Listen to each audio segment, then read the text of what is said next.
Assalamualaikum warahmatullahi wabarakatuh. Kami tim Tapesoft Universitas Jember akan mempresentasikan final Gemastik 13 kategori perancangan aplikasi permainan. Berikut tim kami beranggotakan, saya Hartan Bari Mulyadi, rekan saya Muhammad Amr Zaman, dan Muhammad Farul Hafid.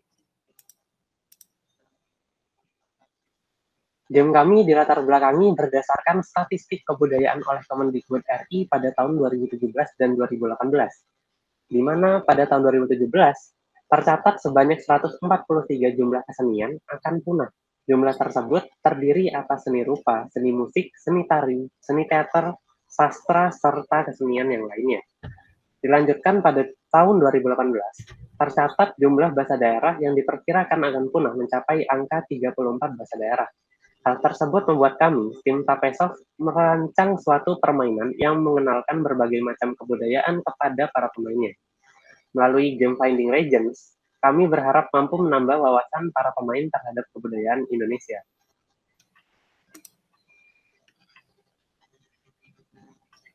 Game Finding Legends sendiri memiliki competition mode single player, serta target audiens yang kami tuju adalah semua kalangan.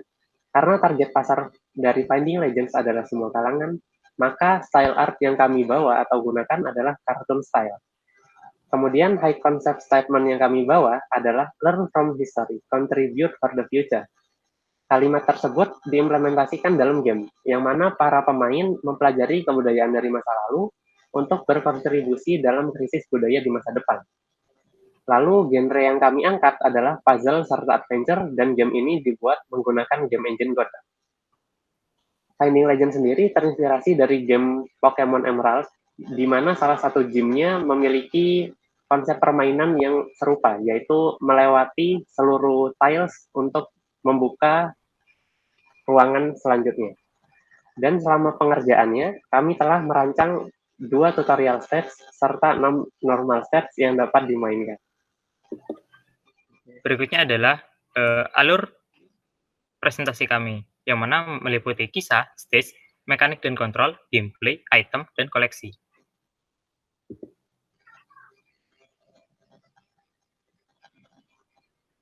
Finding Legends sendiri memiliki cerita atau kisah, yaitu pada tahun 2045, Indonesia mengalami krisis kebudayaan, di mana budaya dan kesenian Indonesia sudah banyak yang terlupakan dan akhirnya punah. Lalu ada seorang profesor yang bernama Harul berhasil menemukan mesin waktu. Ia bertekad kembali ke masa lalu untuk mempelajari kebudayaan Indonesia. Tetapi perjalanan tersebut tidak berlangsung mulus. Harul justru terjebak di masa lalu karena mesin waktu yang tidak dapat berfungsi dengan baik. Lalu, agar dapat kembali ke masa depan, Harul harus mengumpulkan berbagai replika peninggalan sejarah untuk memicu kembali berfungsinya mesin waktu.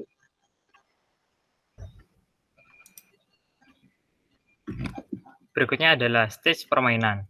Agar pemain dapat fokus pada alur cerita pada suatu daerah, maka kami mengelompokkan hal tersebut ke dalam satu jilid, yang mana dalam setiap jilid terdapat beberapa bab atau stage yang mewakili satu lini masa untuk diselesaikan.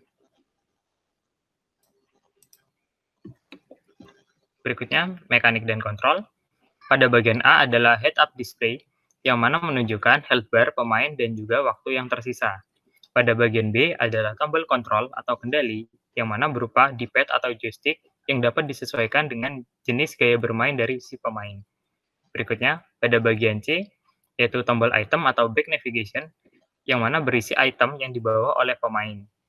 Berikutnya, pada bagian D, merupakan tombol pause game, yang mana untuk menghentikan waktu permainan ataupun mengubah pengaturan permainan di dalam selama game berlangsung. Berikutnya, yang ditandai dengan E, merupakan penduduk lokal atau warga masa lalu, yang mana merupakan entitas yang harus dihindari agar tidak mengubah sejarah.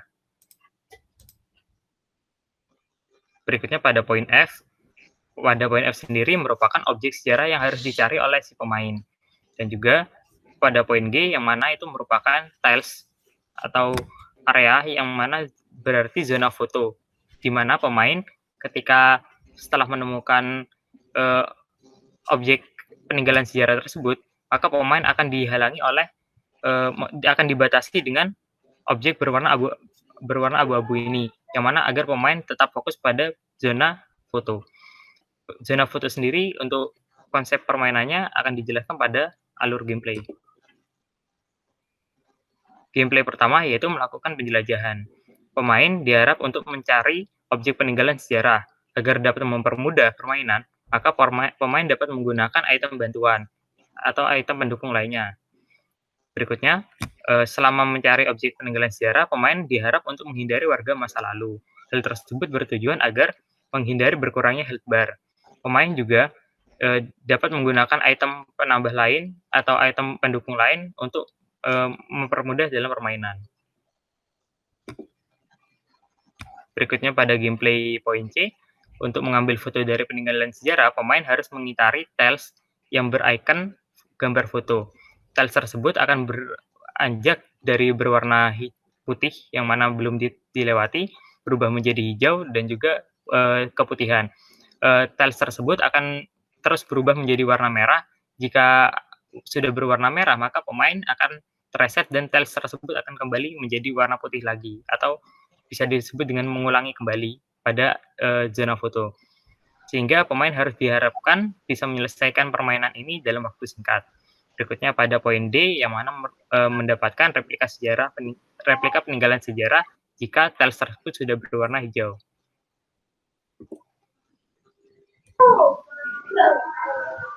Berikut merupakan daftar item pendukung yang dapat digunakan selama penjelasan berlangsung. Item radar akan memberikan petunjuk ke arah artefak. Petunjuk akan muncul selama 3 detik. Selanjutnya item pengendali waktu, menambah durasi penjelajahan waktu selama 20 detik. Item lampu kabut, item ini akan memperluas jangkauan jarak pandang saat di dalam kabut. Selanjutnya ada item ramuan interatom, membuat pemain dapat menembus objek partikel berupa pohon, batu, dan sebagainya yang akan aktif selama 10 detik. Item penghenti waktu akan menghentikan waktu penjelajahan selama 15 detik. Item jublah letikular, item ini akan membuat pemain tidak terlihat selama 20 detik. Ada item tambahan lain yang mana merupakan item craftable yang mana bisa dibuat oleh pemain dengan diperoleh melalui menyelesaikan suatu stage. Item tersebut berupa udeng, sarung, dan juga baju adat. Yang mana ketika itu sudah dikumpulkan, maka akan menjadi suatu item tersendiri yang mana merupakan baju adat dari daerah tersebut. Baju adat tersebut dapat mendukung permainan berupa dapat menghindari warga lokal sehingga tidak terjadi pengurangan health bar.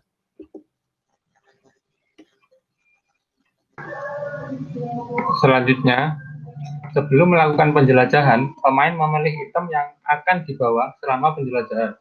Pada tahap ini, pemain dituntut untuk bijak memilih item apa yang akan dibawa karena keterbatasan slot item yang dapat dibawa selama penjelajahan.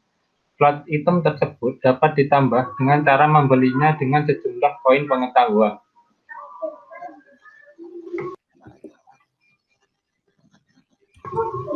Selanjutnya ada menu koleksi.